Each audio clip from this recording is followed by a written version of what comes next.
हाँ, हेलो बच्चों, मैं आज पढ़ाऊँगा फिजिक्स में वेक्टर एनालिसिस पढ़ाऊँगा। और वेक्टर एनालिसिस जो है ये मोस्ट इम्पॉर्टेंट चैप्टर है जो मैथमेटिकल टूल्स के तौर पर यूज़ किया जाता है पूरी फिजिक्स में। खास करके पार्टिकुलरली 94.3% इंटायर फिजिक्स जो 11th और 12th का जो क्वेश्चन है आईटीजी मेंस के लिए और एडवांस के लिए और नीट के लिए, उसमें ये इस्तेमाल होता है। इसलिए मैं उसको फर्स्ट चैप्टर मानता हूँ। तो वो फर्स्ट चैप्टर उसको मैं मानता हूँ। ये मेरी अपना मैंने एजुकेशन, मैं प्रोफेसर आफ्ताब आलम फिजिक्स का मैंने हेड फैकल्टी रहा, बहुत सारे नेशनल लेवल का कोचिंग इंस्टीट्यूट रहा, उसमें रहा।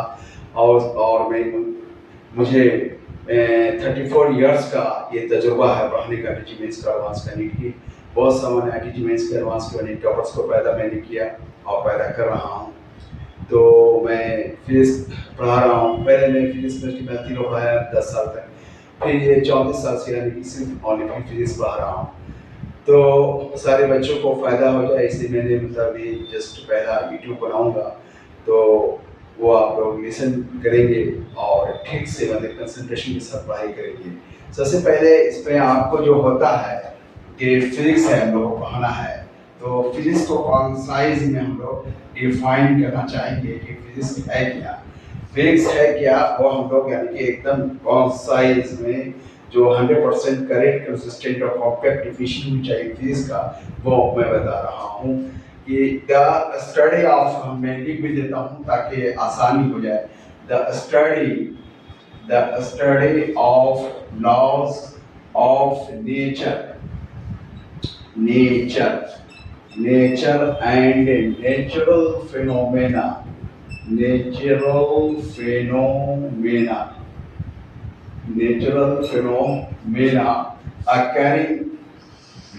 occurring in this universe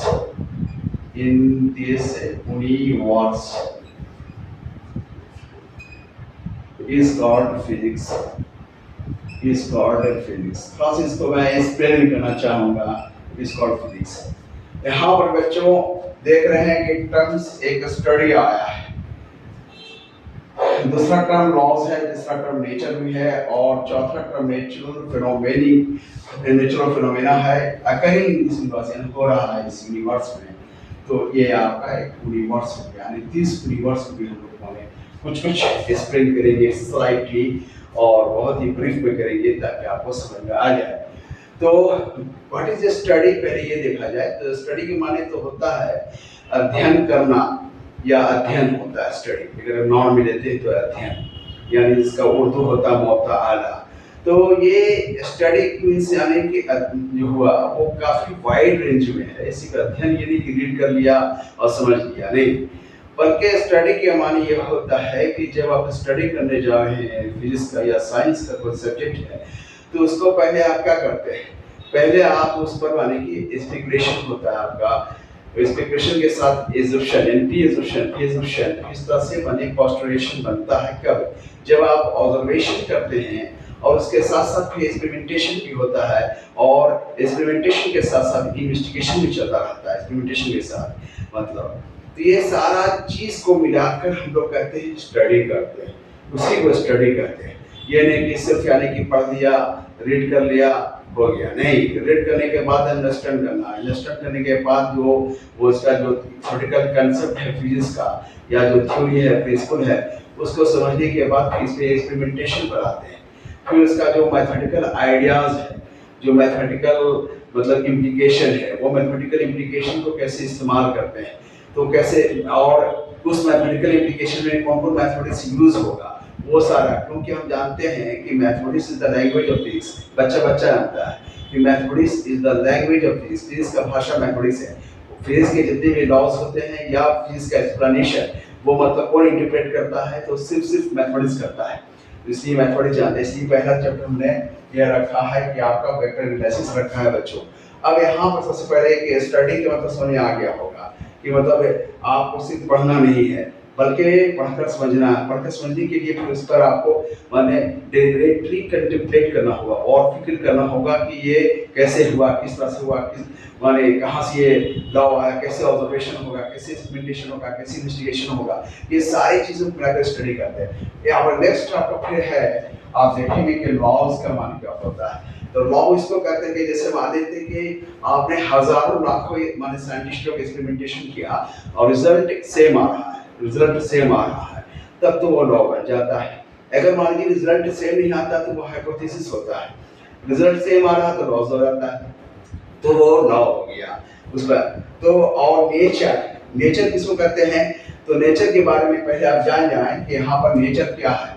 तो nature consist of matters, energies and there interaction, short में कहेंगे कि नेचर जो होते हैं बने हुए मैटर से बने होते हैं, एनर्जी से बने होते हैं। मैटर मैटर के बीच में जो इंटरेक्शन हो रहा है, यानी जो फोर्स काम कर रहा है या कुछ भी काम कर रहा है उसमें, और उसके अलावा फिर और भी जो है मैटर और एनर्जी के बीच में जो इंटरेक्शन होता है, एनर्जी एनर्जी के बीच में जो इंटरेक्शन हुआ, ये सारी चीज को इन्वॉल्व करेंगे तो वो नेचर कहलाता है, वही नेचर होता है। तो नेचर में जो लॉज ऑपरेट कर रहा है उसका स्टडी हम लोग करते हैं, तो उसी को फिजिक्स कहते हैं। और थोड़ा बढ़ा के कहेंगे कि natural phenomena occurring in this universe, यानी इस यूनिवर्स में जो हो रहा है नेचुरल फिनोमेना, तो रात दिन आप जो देखते हैं, हमेशा देखते रहते हैं, ऑब्जर्व करते हैं, वो नेचुरल फिनोमेना है।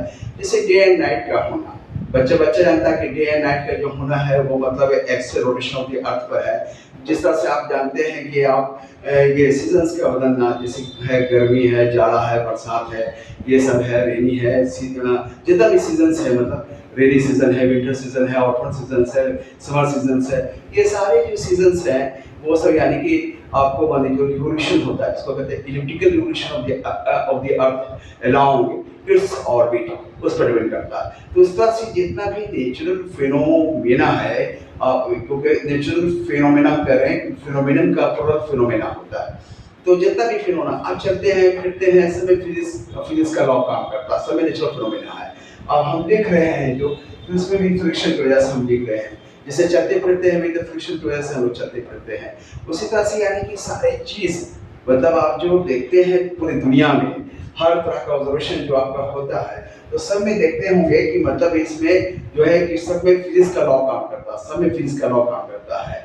तो जिसमें फिजिक्स का लॉ काम करता है वही मतलब नेचुरल फिनोमेना होता है।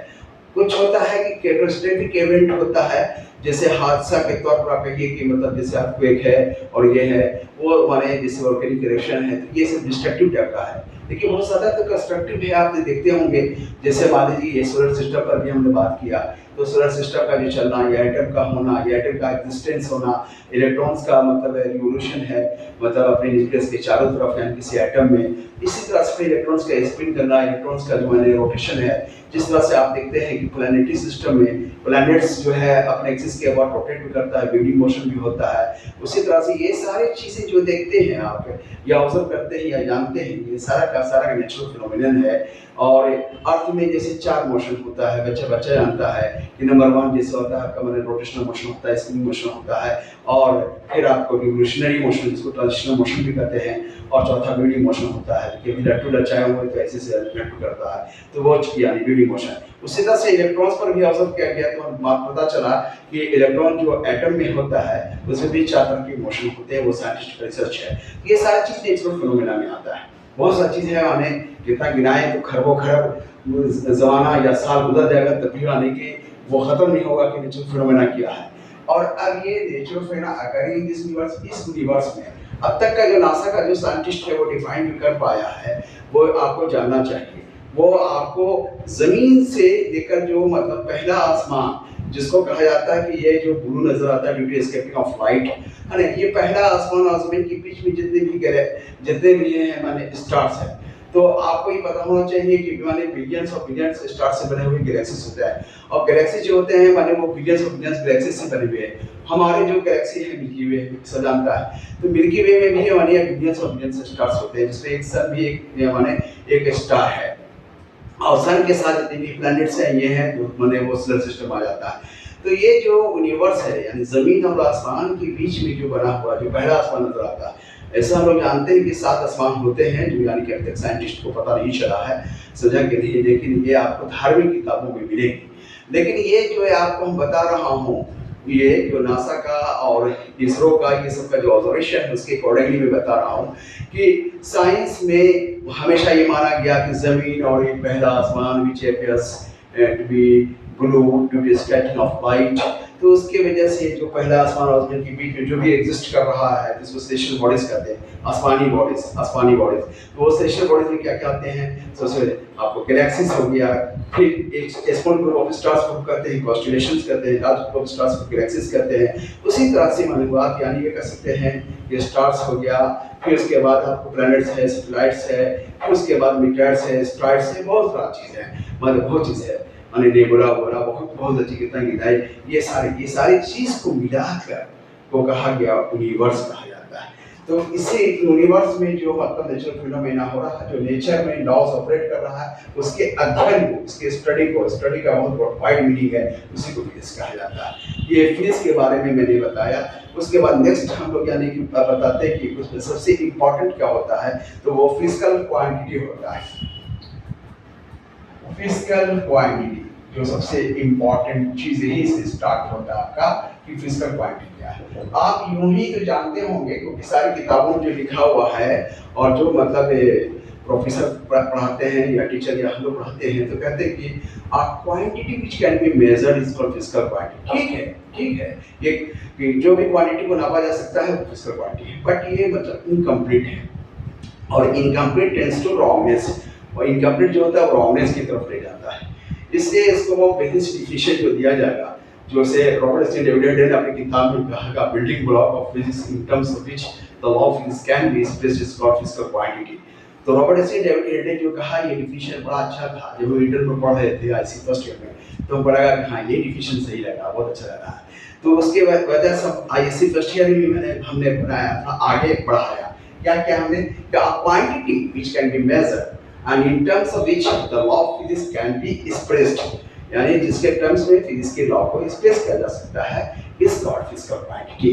क्योंकि आप जानते हैं कि without using physical quantities you are not able to state any law of physics. Law of physics होता क्या है? ये आपको दो या दो से ज्यादा फिजिकल क्वांटिटीज के बीच में जो नेचुरल फिनोमेनन होता है, इसके अकॉर्डिंगली हम लोग क्या करते हैं, इसमें रिलेशनशिप को सेटअप कर लेते हैं, वही लॉ बन जाता है, वो लॉ बन जाता है।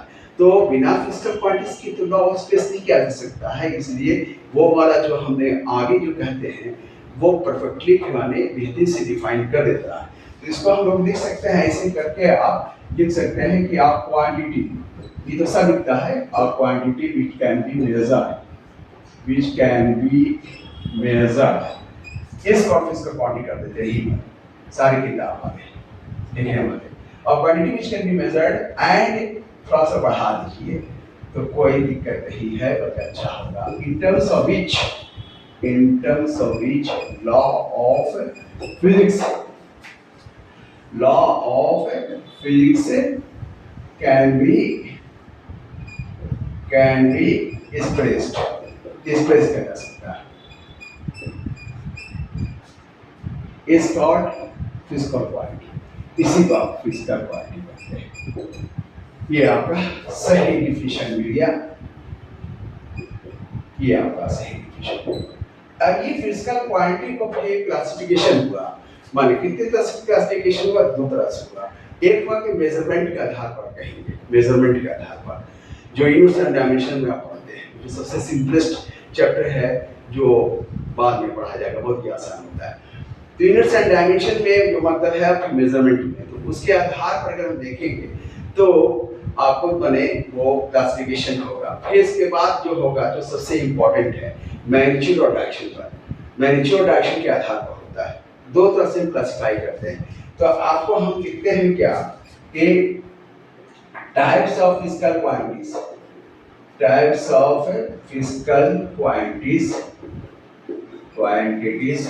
on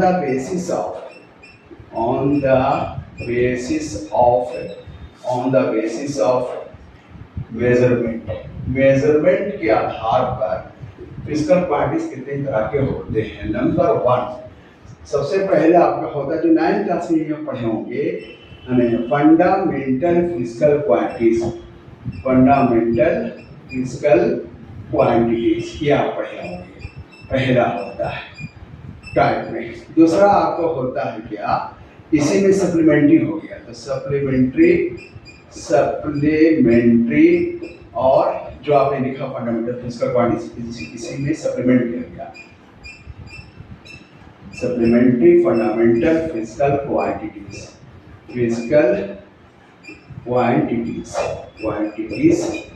और तीसरा में आपको जो होता है वो डिराइव्ड फिजिकल क्वांटिटीज होता है, डिराइव्ड फिजिकल क्वांटिटीज होता है। ये तीन तरह का होता है मेजरमेंट के आधार पर, यानी कि यूनिट्स एंड डायमेंशन के आधार पर ये तीन तरह के आपको फिजिकल क्वांटिटीज होते हैं।